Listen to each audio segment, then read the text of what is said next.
À la 17e vidéo, j'ai terminé en parlant du pentacle. J'ai associé par la suite ce symbole à l'inversion de l'humain pour ensuite poser cette question.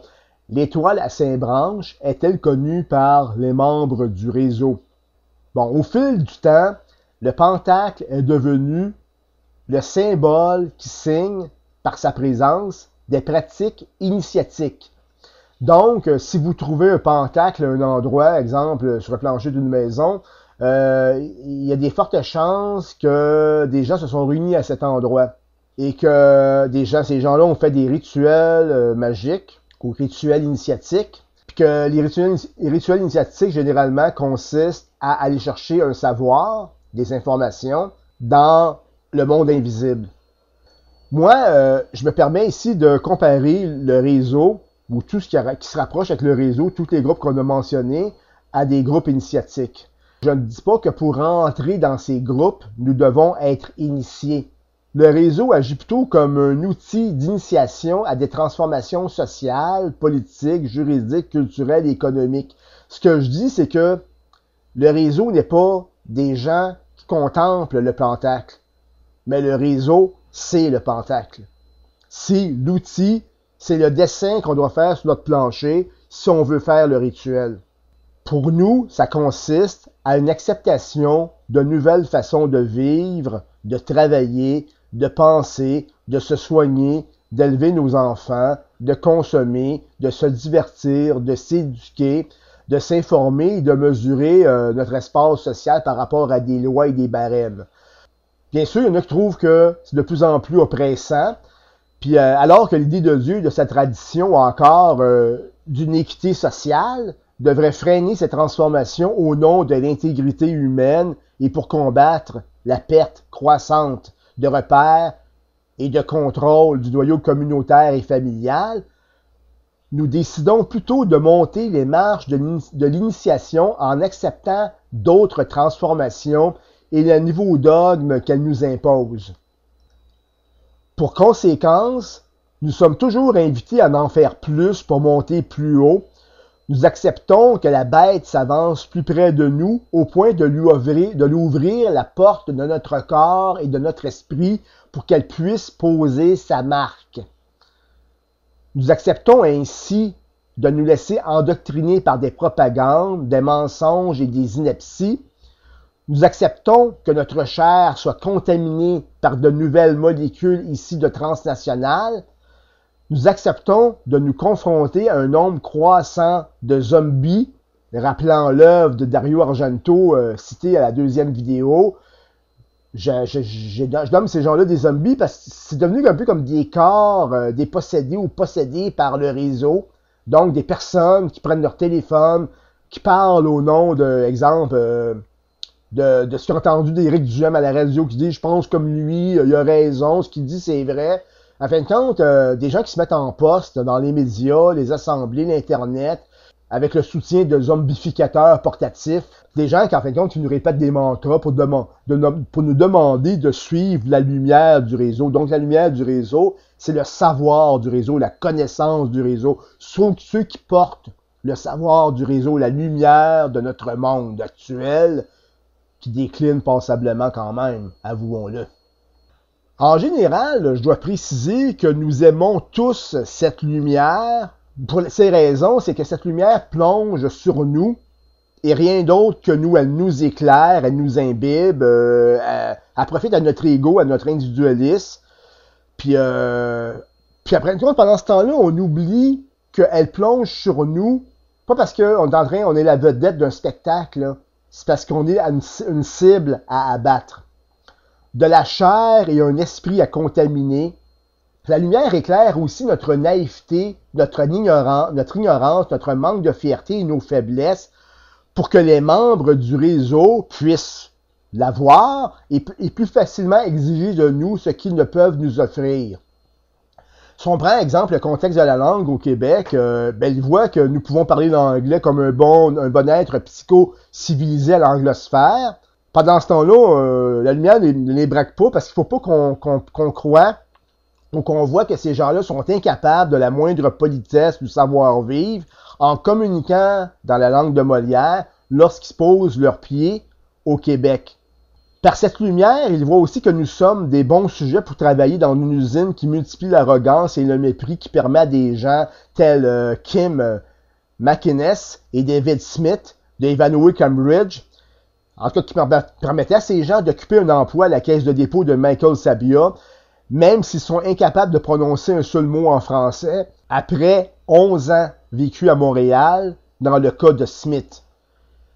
Avec cette lumière, il observe aussi nos genoux et voit qu'ils sont usés par les nombreuses genuflexions que nous avons fait devant, exemple, le gouvernement d'Elvis Gratton que nous avons actuellement au pouvoir. Mais malgré qu'on est de moins en moins à genoux, mais il y en a une partie importante qui sont à genoux, parce qu'ils n'ont pas de repères, ils n'ont pas de façon de s'en sortir. Ils croient que le gouvernement en place, c'est l'élite aristocratique, alors que souvent, ces gens-là sont plus bas que le peuple, plus bas que les gens qu'on forme à l'université. Ils n'ont pas nécessairement les compétences pour opérer. Ils nous observent et voient que nous vendons, en fin de compte, notre langue pour mieux donner notre eau, nos terres, notre culture et nos richesses, et cela par le soutien de celui qui fut honoré pour service public par le WWIC. En fait, la lumière du réseau nous plonge, elle plonge sur nous plutôt, pour éviter de nous montrer le décor dans lequel nous sommes plongés, que je compare à une sorte de matrice de l'endoctrinement. Nous joignons par cette façon rapidement Babel. Babel, c'est une tour mythique qui réunissait toutes les nations en une seule langue. Réunir toutes les nations en une seule langue, le mythe date d'environ 3000 ans. Je sais pas si cette tour a été réellement construite. La date, moi, je parle d'un mythe, mais moi, ça me dérange pas parce que, généralement, je patine assez bien sur les mythes, parce que pour moi, les mythes, il y a toujours un fond de réalité là-dedans.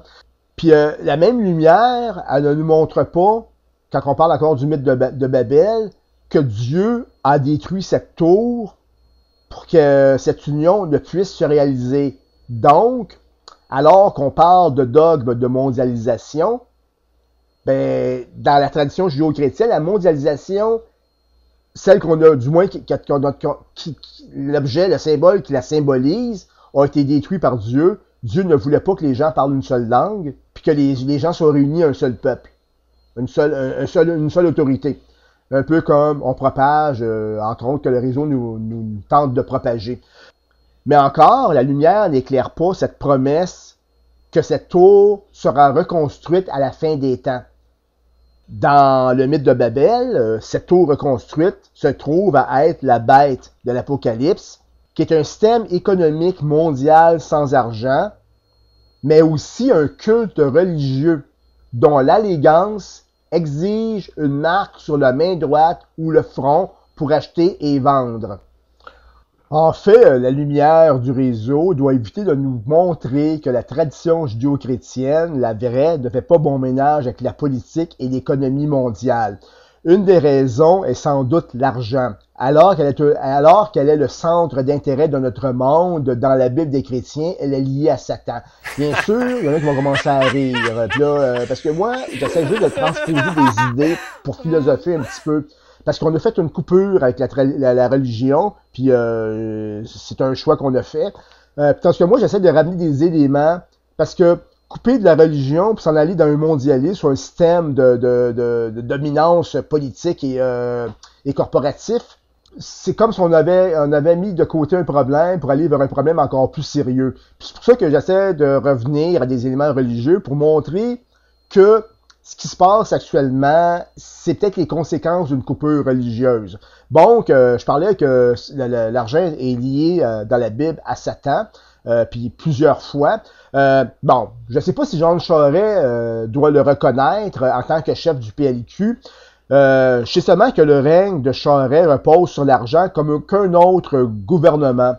Elle est tellement importante que l'économie et la création de richesses sont devenues les clés pour ouvrir, à 3 reprises, les portes du Parlement à Charest et son PLQ. Tellement qu'à la 3e occasion, les élections furent précipitées en décembre 2008 pour que Charest puisse prendre le pouvoir sans que la population soit informée du trou de 40 milliards de dollars de la caisse de dépôt que Charest affirmait ne pas connaître, même si l'ADQ de Mario Dumont le martelait de questions sur cette rumeur prétendument fondée. Bon, est-ce que Jean Charest était au courant des pertes de la caisse de dépôt? Si oui, pourquoi s'est-il empressé de tenir des élections si rapidement? C'est parce qu'il voulait avoir le pouvoir pour un 3e mandat, qu'il voulait absolument être majoritaire, tout comme Stephen Harper. On voit les résultats que ça donne. C'est le bordel. Bon, actuellement, est-ce que le Québec va bien? Il y en a qui vont dire que ça va bien. Il y en a quand même 20% et plus qui veulent voter pour John Charest. Je trouve ça quand même inquiétant d'avoir une personne sur 5 qui est en accord avec ce qui se passe. Puis moi, ce que je remarque actuellement, c'est quand on regarde un dossier en profondeur, on s'aperçoit que souvent les opposants au gouvernement, c'est les gens qui sont informés. Puis moi, j'ai l'impression des fois que ceux qui suivent, c'est ceux qui marchent dans la désinformation.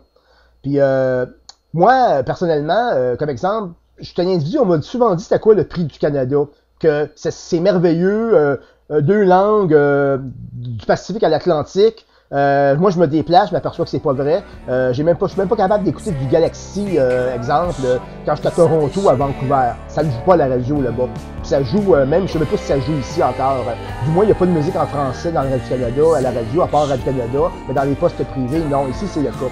Donc, on nous a vendu le Canada sur des mensonges, puis maintenant, ben, ces mêmes personnes-là tentent de nous dire de ne pas penser au Québec, parce que ça serait pas bon pour nous autres d'être souverains.